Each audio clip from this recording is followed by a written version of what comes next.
আজ এসেছি একটা প্রাকৃতিক চাক ভাঙবো, মধু নিব, মৌমাছিও ধরবো।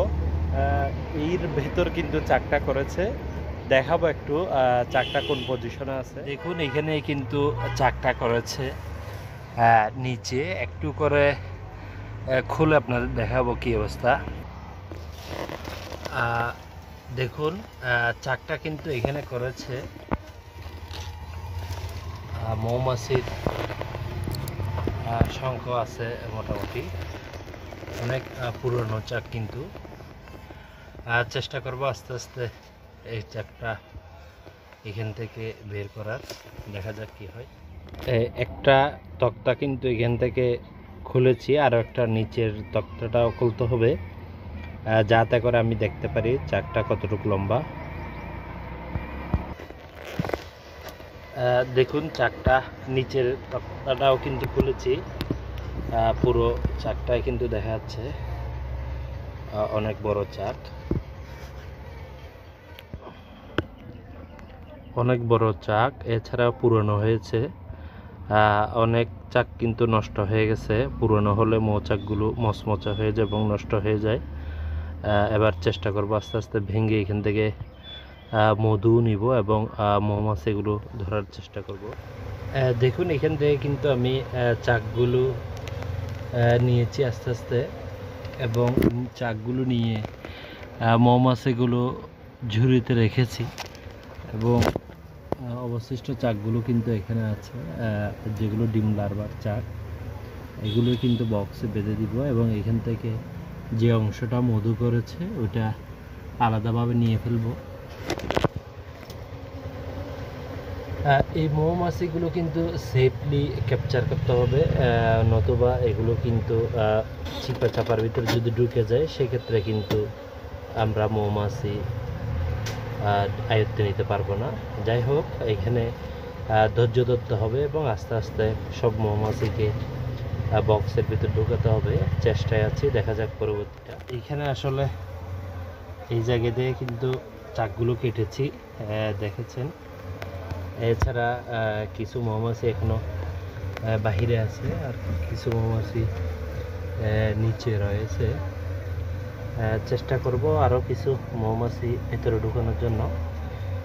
এরপরে চাকগুলো বেঁধে ফেলবো। আসলে এতগুলো মৌমাছির ভিতরে রানীটা আসলে দেখা খুবই কঠিন। এরপরও সাধারণত আমরা ধারণা করে মৌমাছি ক্যাপচার করি। অনেক ভাগ্য ভালো হলে অতি সহজে রানীটা চলে আসে, আর যদি অনেক সময় লাগে, সময় সাপেক্ষ হয় রানী ধরতে, অনেক সময় চিপা চাপায় যদি রানী ঢুকে যায় সেক্ষেত্রে কিন্তু আবার ধোঁয়া দিয়ে মৌমাছিগুলো বের করতে হয়। দেখি এখন যে মৌমাছিগুলো বাইরে দেখতে পাচ্ছেন এগুলো কিন্তু আমি এই মশারের ভিতর ঢুকিয়ে ফেলবো। এরপর ঢুকানোর পর এই চাক আছে এগুলো কিন্তু ফ্রেমের সাথে বাঁধবো। দেখা যাক কি হয় পরবর্তী। দেখুন এখানে নিচের অবস্থা, এরপর এইখানের অবস্থা কীরকম সেটা দেখুন। আবার এইখানে কিন্তু কিছু মৌমাছি উঠেছে, কি পরিমাণ আছে সেক্ষেত্রে কিন্তু মোবাইলের ভিডিওটা কিন্তু অনেক কাজে আসে। দেখুন এটাও কিন্তু আমি দেখতে পাচ্ছি, দেখার চেষ্টা করছি কি পরিমাণ মৌমাছি এখানে আছে। ঠিক একইভাবে এখানেও কি পরিমাণ মাছি এখানে আছে সেটা কিন্তু দেখেছি। এরপরও কিন্তু ব্যবস্থা নিব যাতে সুবিধা হয় সেটাই।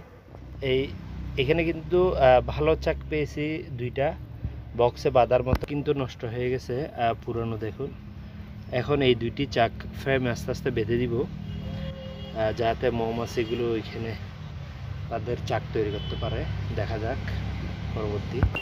দেখুন কলার আঁশ দিয়ে কিন্তু চাক বেঁধে দিয়েছি, অর্থাৎ এখানে আমি ভালো দুইটি চাক পেয়েছি, দুইটি চাকই বেঁধে দিয়েছি এবং রাবারও লাগিয়ে দিয়েছি, যাতে অনেক সময় চাক ভারী থাকলে কলার আঁশগুলো যখন মৌমাছি কেটে দেয় তখন চাকটা পরে আরেকটা ফ্রেমের সাথে লেগে যায়, সেক্ষেত্রে কিন্তু সমস্যা হয়ে যায়। এই জন্যই আমি মূলত নিয়ে ফেললাম। এখন আমি আস্তে আস্তে মৌমাছিগুলো বক্সে ঢুকাবো।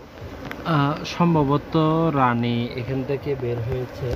দেখুন এখানে কিন্তু মৌমাছি এখন অনেক জড়বদ্ধ হয়ে আছে। চেষ্টা করব এখান থেকে মৌমাছিগুলো ধরে আরও কিছু মৌমাছি বক্সে ঢুকিয়ে দেওয়ার জন্য এর পরবর্তী ব্যবস্থা নিতে হবে। দেখা যাক কী হয়। মৌমাছি কিন্তু ক্যাপচার করেছি, ঝুড়ির ভিতরে আছে। রানী কিন্তু চোখে দেখেনি, তবে ধারণা করতেছি রানী ঝুড়ির ভিতর ঢুকছে। এছাড়াও যেখান থেকে মৌমাছি ক্যাপচার করেছি ওইখানে কিন্তু জায়গাটা অবশ্য ক্রিটিক্যাল। কিছু মৌমাছি কিন্তু এখানে বসে আছে। ধোঁয়া দিয়েছি যাতে ওইখান থেকে সরে যায়, এবং দেখতে পাচ্ছি যে ঝুড়িটাতে মৌমাছি ধরেছি ওইটার উপরে কিন্তু গিয়ে মৌমাছি বসতেছে। সেই হিসেবে ধারণা করতেছি ওইখানের ভেতর রানী আছে। আপনাদেরকে একটু দেখাবো ঝুড়ির বাহিরের দিকের কি অবস্থা। দেখুন এখানে কিন্তু ঝুড়ির চারপাশে মৌমাছি বসে আছে। ঝুড়ির মৌমাছিগুলো আমি বক্সের ভিতর ঢুকাবো। ঢুকানোর আগে অবশ্যই আমাকে দেখতে হবে বাহিরে যে মৌমাছিগুলো বসে আছে ওইখানে রানী দেখা যাচ্ছে কিনা, সেটা কিন্তু দেখে নিশ্চিত হতে হবে। এরপরেই কিন্তু ঝুড়ির মৌমাছিগুলো বের করতে হবে। অন্যথায় উপরে যদি রানী থেকে যায় সেক্ষেত্রে কিন্তু আবার সব মৌমাছি বক্সে ঢুকানোর পরও কিন্তু বের হয়ে যেতে পারে। এখন আমি পরিপূর্ণভাবে দেখতেছি আসলে বাহিরে রানী আছে কিনা। দেখার পরেই কিন্তু মৌমাছিগুলো বক্সে ঢুকাবো, কেননা যদি একটু ভুল করি সেক্ষেত্রে কিন্তু রানী বের হয়ে যেতে পারে। আর রানী বাহিরে আছে কিনা সেটা দেখার কারণ হচ্ছে যে মৌমাছি ধরে ধরে ঢুকানোর সময় বেশিরভাগ মৌমাছি যখন আমরা ঝুড়ির ভিতর আবদ্ধ করে ফেলি তখন আশেপাশে রানী থাকলেও রানী কিন্তু ঠিকই এসে উড়ে এসে কিন্তু এখানের উপর বসে। ওই জন্যই আসলে দেখা। এছাড়া এখানে কিন্তু চাক ধরে ঢুকানোর সময় পুরানো কিছু চাকের গুঁড়িও এখানে কিন্তু পড়ছে, ওগুলো আমি নিয়ে ফেললাম। আবার যদি ওগুলো নিয়ে না ফেলি সেক্ষেত্রে কিন্তু আবার সমস্যা আছে। সমস্যা বলতে সেই ক্ষেত্রে আবার ওগুলো ওদের বের করতে কষ্ট হবে। এই জন্য ওদের যাতে কষ্ট না হয়, মৌমাছির যাতে কষ্ট না হয়, ওই ব্যবস্থাটাই আমি করলাম। এখন আমি চারপাশে ঝুড়িটাকে একদম টাইট করে ধরতে হবে। ধরে এর প্লাস্টিকের উপরে বসিয়ে দিব। ভিতরে যেহেতু চাক বাঁধা আছে, আশা করছি চাকের মধ্যে মৌমাছিগুলো বসে যাবে।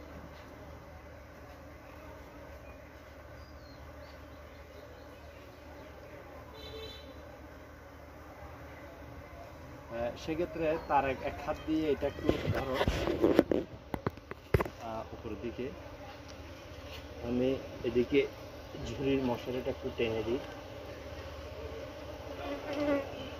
একটু নিচের দিকে নামো আস্তে আস্তে, যাতে সুন্দর মতো রাখতে পারি।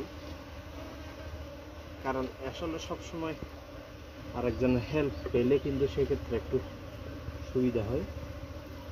ওইটাই করতেছি। এখন আস্তে করে বসিয়ে দিলাম, তার ছেড়ে দিতে পারবা।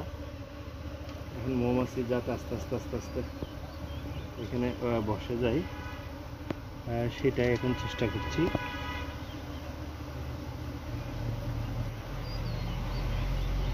আমি আগে কিন্তু একদম জোরে নাড়া দিলে সেক্ষেত্রে একটু সমস্যা হয়, অনেক সময় আবার বের হয়ে যায়।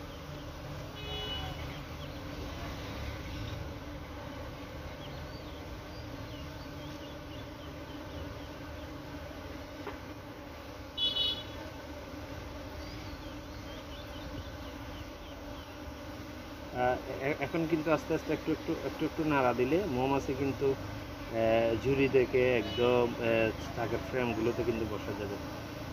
সেটাই আপনাদেরকে একটু দেখাবো, হালকা করে, আবার বেশি না। আমি কিন্তু অলরেডি বক্সে কিন্তু কুইন গেট লাগিয়ে দিয়েছি, আবার সেটা আপনাদের জানিয়ে রাখতেছি।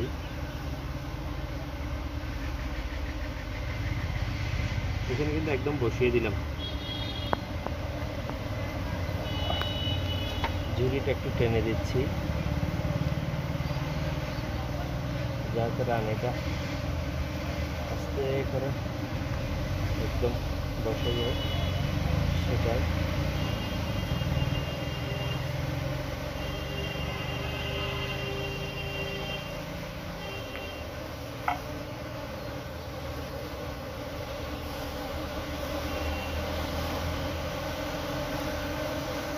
আমার ভিতরে থাকা মৌমাছিগুলো কিন্তু বসে গেছে।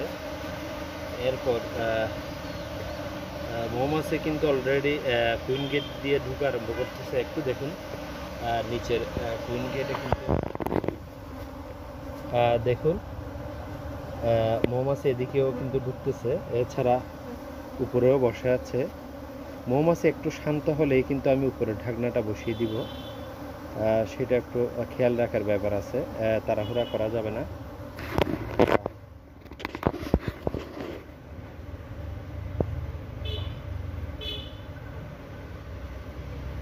ভেতরে মৌমাছি কিন্তু অলরেডি ফ্রেমের উপর বসেছে। এখন আমি চেষ্টা করব, যেহেতু মৌমাছির একটু লক্ষণের ব্যাপার আছে, বোঝা যাচ্ছে এরা শান্ত আছে, ঢাকনাটা দেওয়ার চেষ্টা করব ঝুড়িটা নিয়ে।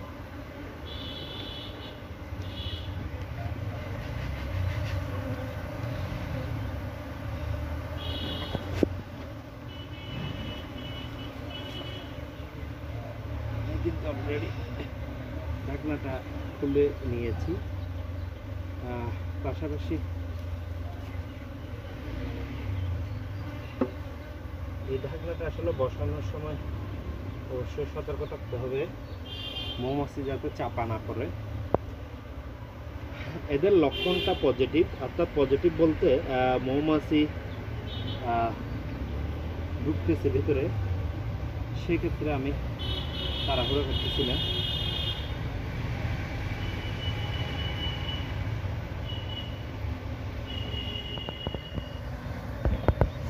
দেখুন এখানে মৌমাছি কিন্তু বক্সের দিকে ঢুকতেছে, অর্থাৎ এই জন্যই আমি অপেক্ষা করতেছি। ওদের লক্ষণটা ভালো, অনেক সময় রানী ভেতরে না থাকলে কিন্তু তাড়াহুড়ো করে মৌমাছি বের হয়ে যায়। সেক্ষেত্রে খেয়াল রাখতে হবে মৌমাছি যাতে কোন দিকে বের হচ্ছে সেটা দেখা। এইটার একটা কারণ হচ্ছে অনেক সময় মৌমাছি যদি তাড়াহুড়ো করে বের হয়ে যায় সেক্ষেত্রে কিন্তু বক্স বন্ধ করে দিতে হয়, যাতে কিছু মৌমাছি আটকে থাকে এবং অল্প মৌমাছি যেগুলো বাহিরে থাকবে সেগুলো কিন্তু দলবদ্ধ হয়ে বসে। অর্থাৎ দেখুন মৌমাছি কিন্তু এখন শান্ত হয়ে গেছে এবং এখানে আমি 4টি ফ্রেম দিয়েছি, 2টিতে চাক আছে এবং 2টি খালি।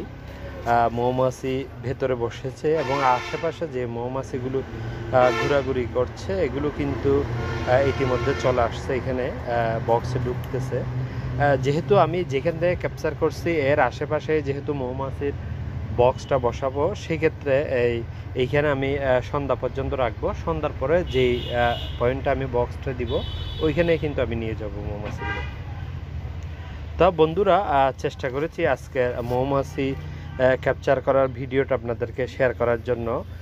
কারো কোনো কিছু জানার থাকলে অবশ্যই জানাবেন। এছাড়া আমি মৌমাছি চাষ করি, অর্থাৎ এপিস সেরানা জাতের। যেহেতু পাহাড়ি এলাকাতে মৌমাছিগুলো চাষ করি, এই মৌমাছির মধু যদি কারো প্রয়োজন হয় অবশ্যই আমাকে নক করবেন। এছাড়া আমার হোয়াটসঅ্যাপ নাম্বার দিয়ে দিব, ওইখানে আপনারা যোগাযোগ করবেন। এছাড়া আপনাদের আরেকটা বিষয় শেয়ার করতেছি, সেটা হচ্ছে কারো যদি পাহাড়ি মধু প্রয়োজন, সমতলের চাষের মধু প্রয়োজন, সব কিছু কিন্তু আমার স্টকে রয়েছে। আপনাদের যা প্রয়োজন সেগুলো কিন্তু পাঠানো যাবে কুরিয়ারের মাধ্যমে বাংলাদেশের সব জায়গাতে। ধন্যবাদ সবাইকে।